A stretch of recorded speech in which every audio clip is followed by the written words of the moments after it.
what are we to make of Pierre Poilievre's leadership of the Conservative Party and the state of the party more broadly? Two major polls from Abacus Data shine light on those big questions, and I'm so grateful to be joined by the CEO and founder of Abacus Data, David Coletto, and of course his partner, Amanda Galbraith, a founder and principal at Oyster Group, to discuss those polls and what they mean for our politics on a new episode of Hub Politics. Guys, thanks so much for joining me as always. Great to see you, Sean. Good to see you. And Amanda. Nice David, to see you. Yeah. one of the reasons Amanda and I like talking to you every week is because you bring receipts, as the kids say. You've done two major polls in the past week or so that shed some interesting light, not just on Pierre Poilievre's leadership, but on some bigger, more fundamental questions about the Conservative Party and its place in our current political moment.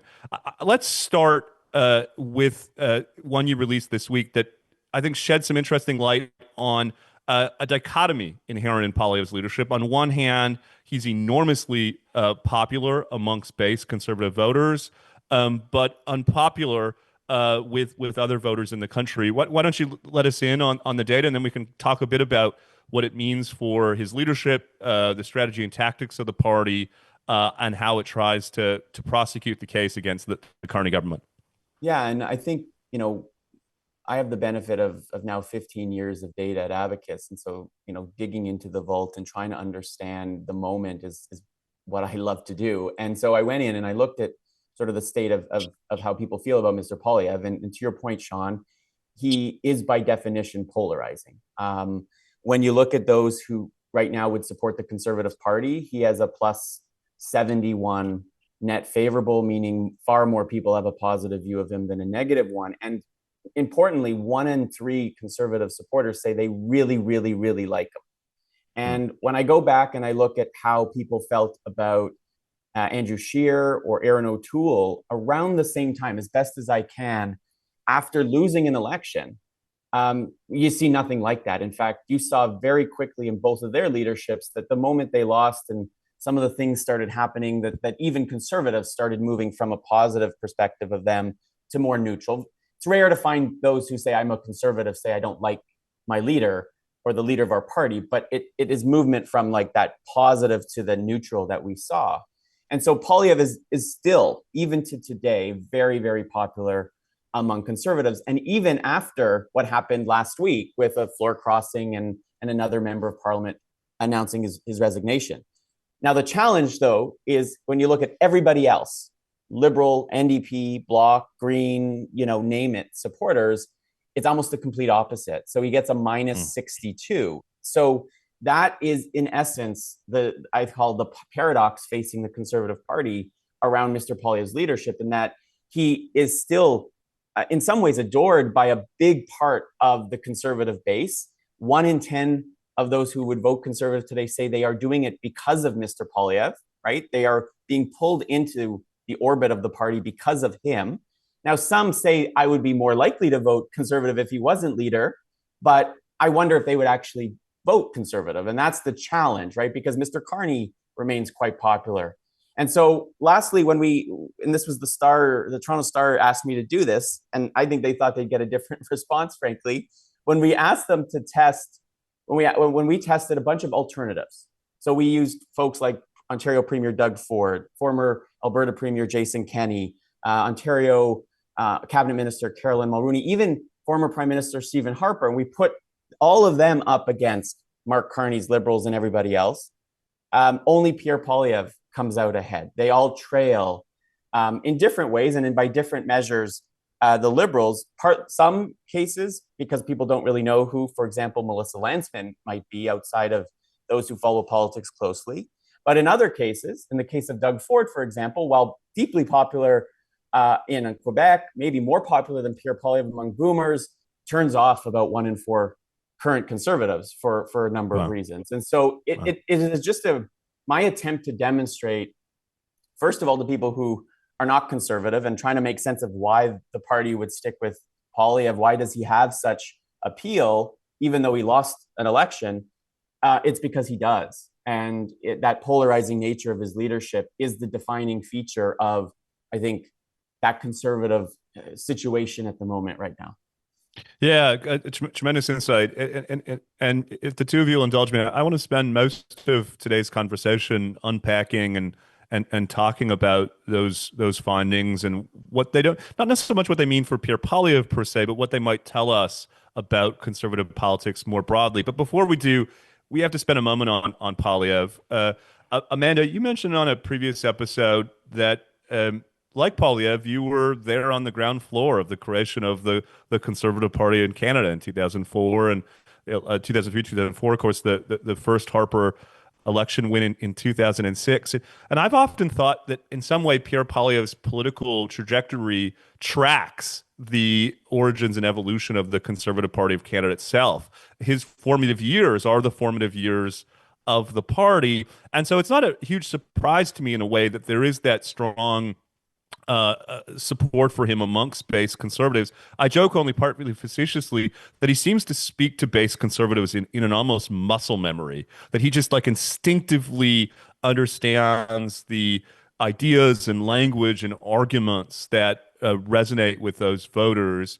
We'll get into what the trade-offs that may entail, but talk a bit from your perch, having seen Poilievre over the better part of 20 years, that relationship between him and base conservative voters that non-conservatives may not fully understand. I think that's a great question, Sean, and I think it's a an insightful thing that a lot of think the mainstream media who are really pushing back against Pierre and his leadership don't understand. For what it's worth, I used to phone bank from 6 p.m. to 9 p.m. on Friday nights on the Stephen Harper leadership campaign in university. I wanted to be a journalist, political journalist, and I got an opportunity to go, and I thought it'd be cool to understand how it worked inside. And like that was I was that big of a nerd. But I remember when Pierre or Harper won the leadership. I remember when the 4 election, 6 election, I remember Pierre getting elected at the time he was with Jenny Yes. Byrne, but he was there on the ground for really the nest, like the birth of the party, the growth In of a the suit that party. in a suit that fit like a tent and Yeah, well, glasses that resembled Harry Potter. We've all changed over the years. we have even me. No one could. I thank God there's nothing on the internet of what I looked like back then. But he was also. I worked for John Baird from '06 to '08, and he was our Yes. parliamentary secretary. And Yes. he's. I've called him like he's an amazing political athlete, and I think people don't quite understand that. And I also think his ability to communicate and build and grow with the Conservative Party, but also rebuild this modern coalition it is really underappreciated. I mean, to have under 40s, yes, they're not more mobilized to vote, but I mean, good Lord, when I was phone banking from 6 to 9 p.m. at night, I can tell you I was one of like 2 young people in that room. Like it was not a thing. And I think David's polling is very telling and who he is and how he's grown with the party and how he's, been there from the early days to the maturation of it, minority governments, majority governments, and understanding with like a laser-like focus who our base is, how they need to be motivated, and how they need to move. And this is what I've been really noodling on as I'm watching this floor crossing stuff happen, right? Because I was also there in the '05 war room that didn't happen because we didn't get to force an early election when Belinda Stronach crossed the floor. And it was like Yes. to say it was seismic at that time would be understating how it felt to be in the party. So this is obviously going to shake anyone, but it is very much a thing to overcome. I think it was very natural that would occur. And at some point, people are going to pressure test Pierre's leadership and his ability to move forward. But he's got the base. They haven't moved from him. He still built a huge coalition, got the largest vote that we've ever had. And I think the idea that we are a one and done party is stupid. And we should not eat ourselves alive, which is our worst instinct. So I think Pierre is certainly someone that can continue to grow in the role. Is there changes that need to be made? Absolutely. But the first thing you need to do is keep the base of the party with you and motivated. And I certainly think he's able to do that with his eyes closed. Yes, indeed. So that's on Poilievre and his leadership, but I do think that David's polling, and this is precisely the reason I want to spend today's conversation focused on it, gets at the heart of some bigger paradoxes inherent in the Conservative Party itself, which is to say, the support that Poilievre has been able to achieve amongst base conservative voters is a big part of why he pushed the party's support up to its highest level since 1988 in April's election. I don't think that should be underestimated. In the 2021 election, for instance, we saw the People's Party support rise to almost 5% nationally and higher in some ridings. So bringing those voters back within the conservative fold is a key part of understanding the significant gains that the conservatives made in 2025. But I come to you, David. Does your polling tell us that there's something of a trade-off here? I don't want to oversimplify, but the types of messages and tactics and presentation needed to mobilize and galvanize base conservative voters, do they in some ways are they some ways in tension with precisely the messages, presentation, and tone needed to reach the non-conservative voters that the party needs to push its ceiling up in a way that it can ultimately win, consistently win elections in Canada? I think there is. And I think, the 2021 election, although it was very unique in terms of the issue set, is a proof point of that. When the issue of vaccines became front and center, Max Bernier had an issue, and he was able to pull not exclusively conservative voters, but many of them, close to getting 1 million votes. So I do think that, anyone in branding will tell you, if you start to dilute your brand, if you start to make it less distinctive, less of who it is, less authentic, you do risk someone else taking your customers. And I think in the case of politics in Canada, particularly among conservatives, my observation over the years is that there is, it's different. Daryl Bricker, another pollster, would always say, the left needs to love and the right needs to sort of feel like a different type of connection. But I think there's as much love needed, and love is different for conservatives. There needs to be purpose. There needs to be, energy there. And, winning is not everything. Winning is important, and being able to actually implement the things you stand for matters, but not at the risk of, becoming something that which is why even the floor crossing just inflames conservatives so much, because, and I actually, just as an observer of what happened yesterday in Poilievre's press conference, I did enjoy the fact he used, the MP's words, what he only said a few weeks ago in the House of Commons about the person in the party he just joined. But look, I also think of it in a slightly more broad perspective, right? And I think in the same way that Mark Carney and the Liberals successfully found a way to re-engage baby boomers, right? I look at the cleavages or the divides in the electorate. We talked about this on the show many times: younger versus older, East versus West, boots versus suits, right? Like you can start to imagine that shower before matter. Work and after work, all of these different exactly axioms. Right? And I think a generational one is an important part of this. So in the same way that, when I was meeting with a bunch of home builders earlier this week, and they said, why did this budget not deliver what we need to deliver to build more housing? And I said, well, maybe not explicitly, but maybe it's because Mark Carney and the Liberals recognize, look, they've got boomers now. And if you're out there talking about reducing the value of homes and making housing more affordable, guess what? It's going to get them upset.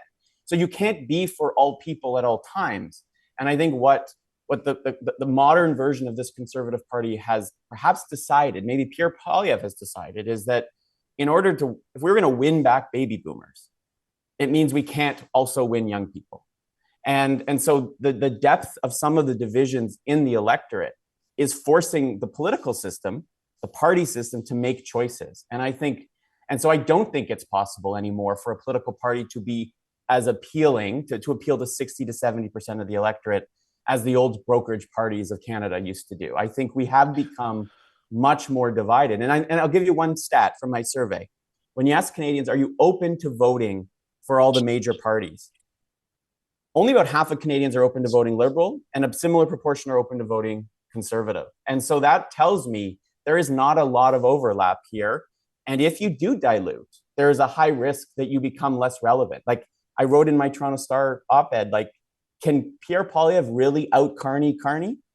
Absolutely not. So if you play that game, you're going to lose. You've got to play a different game. And that's why I do think there's, from a pure strategic perspective, what the Conservatives are trying to do, I think, what they believe, the people around Poilievre, is that this is the only way that perhaps they can win, because if they just become a Carney light, Carney will win that fight. Well, in that vein, in the lead up to the 2021 election, there was this thesis prevailing in conservative circles, and I think the commentariat more broadly, that the party could afford to give up some support on its right flank, if I can put it that way, in exchange for gaining support, particularly in central Canada with non-conservative voters. You got the sense that the way they talked about it was almost like a chessboard or something, where you made some adjustments here and you made the gains here, and it all kind of held together.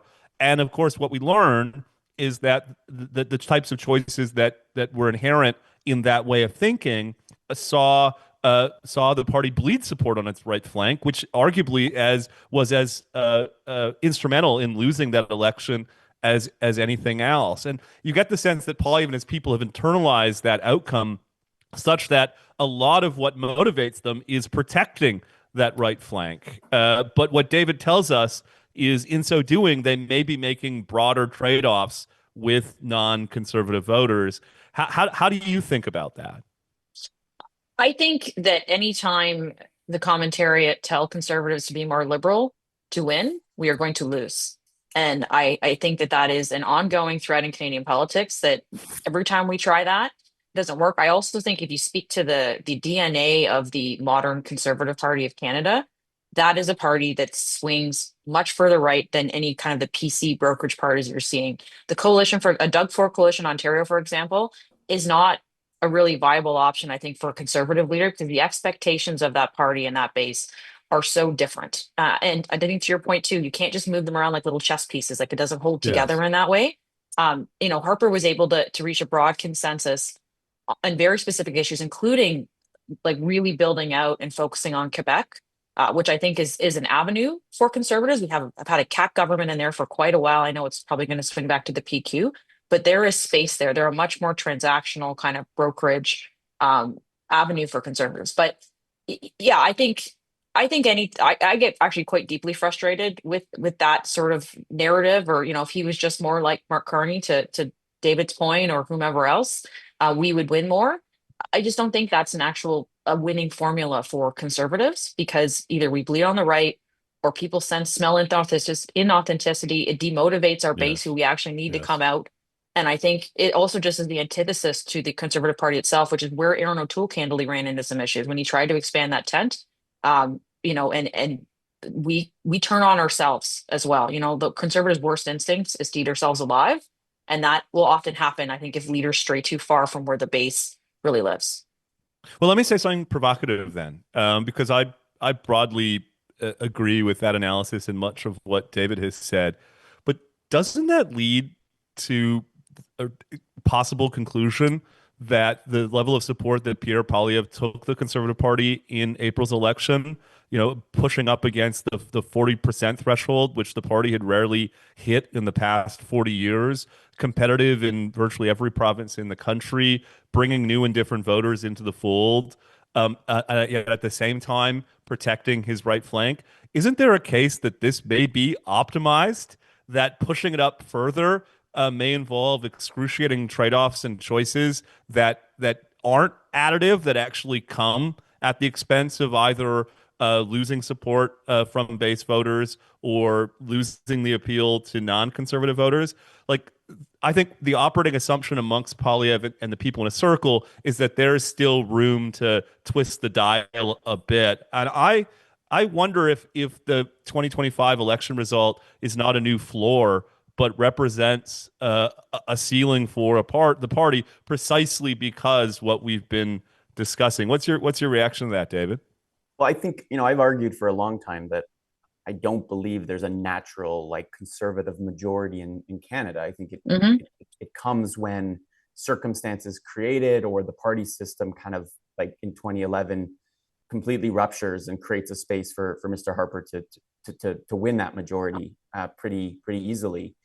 Can I just And can I so just underscore that point, David? Because we would be talking about the 6 month or something of a Prime Minister Poilievre if the New Democratic Party had been anything like their historical average in That's April's correct. election, which speaks to the extent to which the party, really since its modern founding, has relied on three-way vote splits in order to compensate for the lack of broad-based support in the country.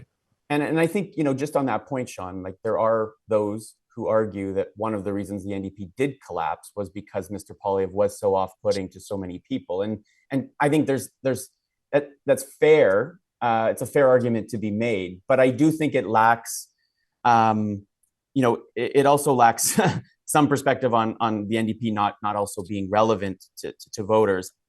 On that question of the ceiling, and Amanda, I think you were deeply involved in that. I say, I think there is a ceiling. I think the Conservative Party at the moment is there. Now, if circumstances change in the next 2 years, if the economic situation gets far worse, if people get more frustrated, they feel that Carney hasn't delivered, well, maybe, the kind of rhetoric that Mr. Poilievre is using will find even more appeal than it does today.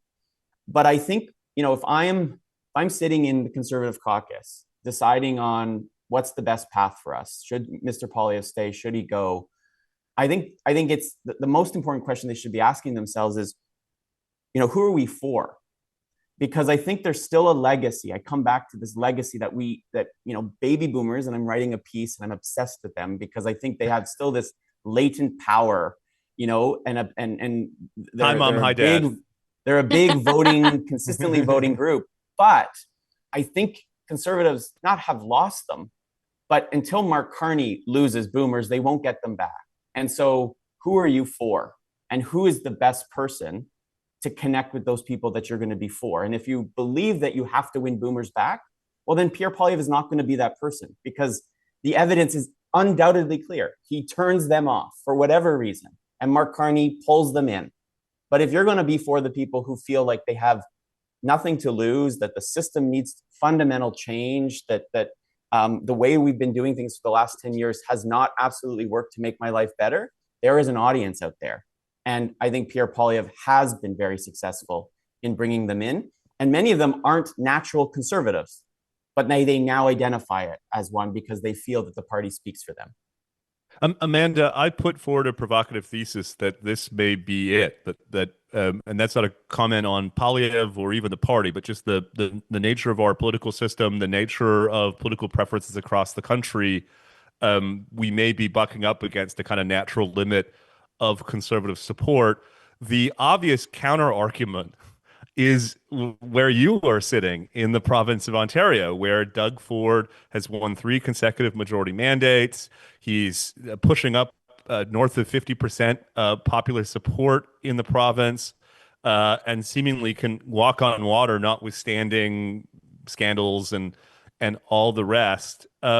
What do you think about my thesis, and how does Ford's phenomenon align with it or diverge with it?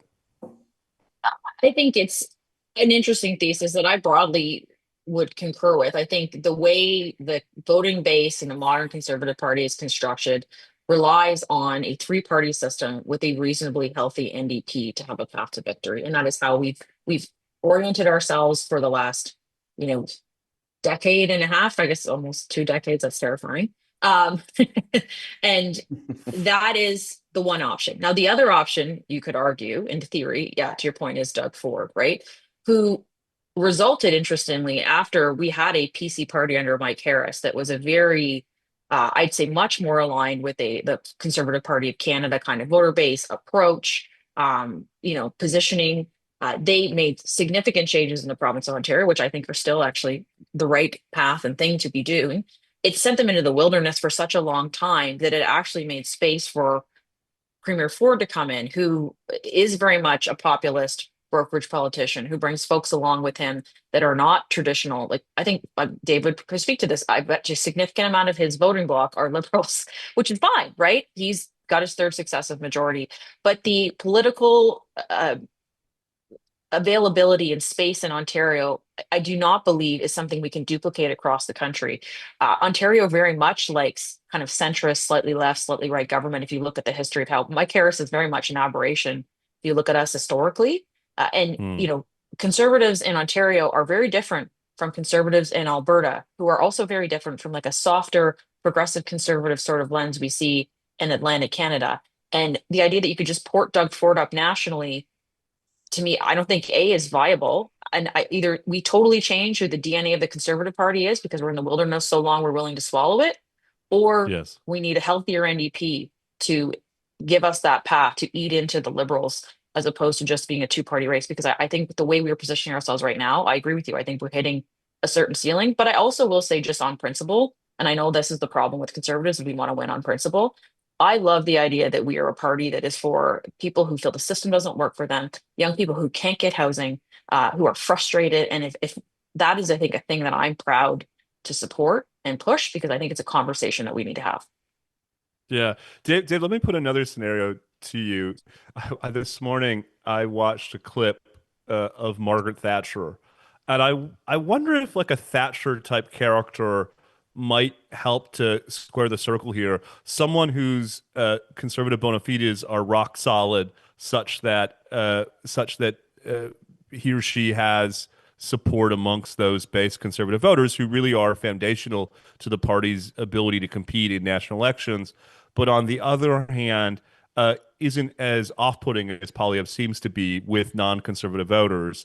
I think of my former boss, Stephen Harper, who he wasn't the most charismatic guy, but was temperamentally moderate, and in that sense, seemed to have less animus or less aversion from the types of swing voters that he needed to reach. Is the problem less ideological or philosophical and more about tone and presentation?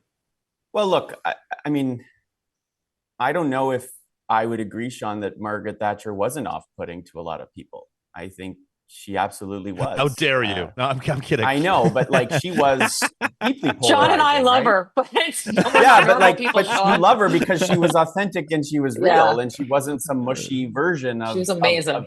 of somebody who you might imagine would appeal. And I think that is, I think Margaret Thatcher also was leading during a time when the Labour Party was incredibly extreme. So you actually had very little like middle ground, but she stood her ground, and she, appealed to, yes, conservatives in the UK, but also people who aspired to certain lives. And I think there's a lot of symmetry between not the way that Poilievre approaches politics with Margaret Thatcher, but the message he's sending to a sizable number of Canadians who say, I want to own a home, I want a good job, I want to get ahead again. And so there is a lot about the the Conservative Party as I see it today, and trying to build in a hopeful message about the future. The question is, like, can Poilievre deliver it? And that's a separate part of the conversation. But I do think that, Margaret Thatcher is a great example, Sean, because I don't think there's a lot of people who would say she was, not afraid to stand up and push and be controversial. And she completely changed the direction of the UK well before even Ronald Reagan had a chance to bring the same kind of approach to the United States. So, yeah, I think actually for different reasons, she's a great example to bring up because she was very distinctive, and she was different than what the UK had seen pretty much up to that point, right? She wasn't a traditional Tory. She came from a working class background. Her dad owned a grocery store, right? She was religious in a different way than like traditional Anglican Tory. She wasn't Anglican. Like, there was lots of stories to say that Margaret Thatcher actually represented a very different Britain at a time when it was moving in a very different direction.